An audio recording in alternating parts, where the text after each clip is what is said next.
Assalamualaikum warahmatullahi wabarakatuh. Jumpa kembali dengan OCM Channel. Kali ini OCM akan bacakan artikel berita tentang ditetapkannya 14 tersangka baru dalam kasus Jiwasraya oleh Kejagung. cnnindonesia.com. Kejagung tetapkan 14 tersangka dalam lanjutan kasus Jiwasraya.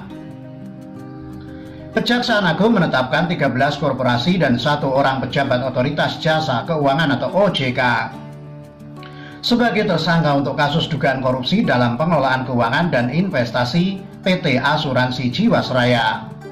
Kepala Pusat Penerangan Hukum Kejaksaan Agung Heri Stiono mengatakan ke-13 korporasi tersebut diketahui berkontribusi merugikan negara dengan nominal mencapai 12,157 triliun rupiah dari total kerugian 16,81 triliun rupiah pada kasus korupsi PT Asuransi Jiwasraya.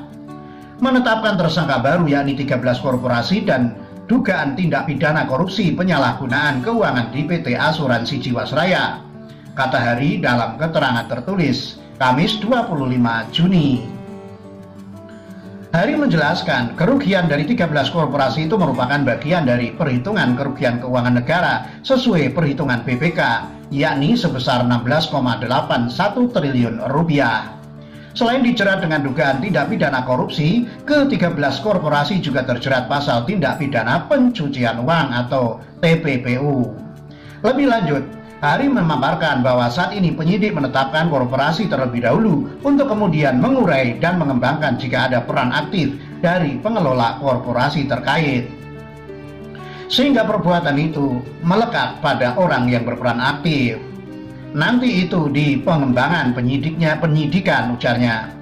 Adapun ke-13 korporasi yang ditetapkan tersangka oleh Kejaksaan Agung yakni PT Dana Wibawa Manajemen Investasi, PT Oso Manajemen Investasi, PT Pinnacle Persada Investasi, PT Millennium Danatama, PT Pospera Asset Management, PT MNC Asset Management, serta PT Maybank Asset Management.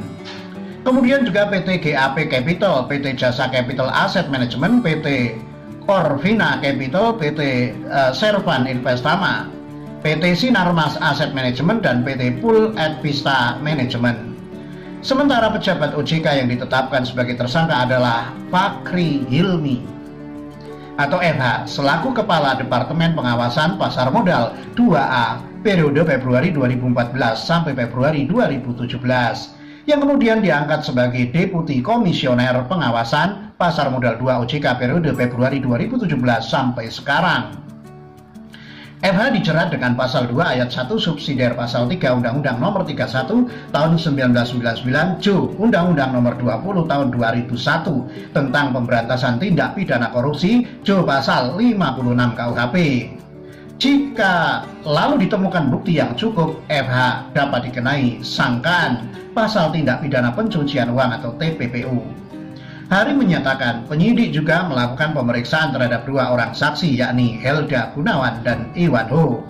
Seluruh proses pemeriksaan saksi dilaksanakan dengan menerapkan protokol kesehatan mencegah penularan COVID-19, antara lain dengan penggunaan alat pelindung diri atau APD, masker, hand sanitizer, serta menjaga jarak antar saksi dan penyidik. Demikian, wassalamualaikum warahmatullahi wabarakatuh.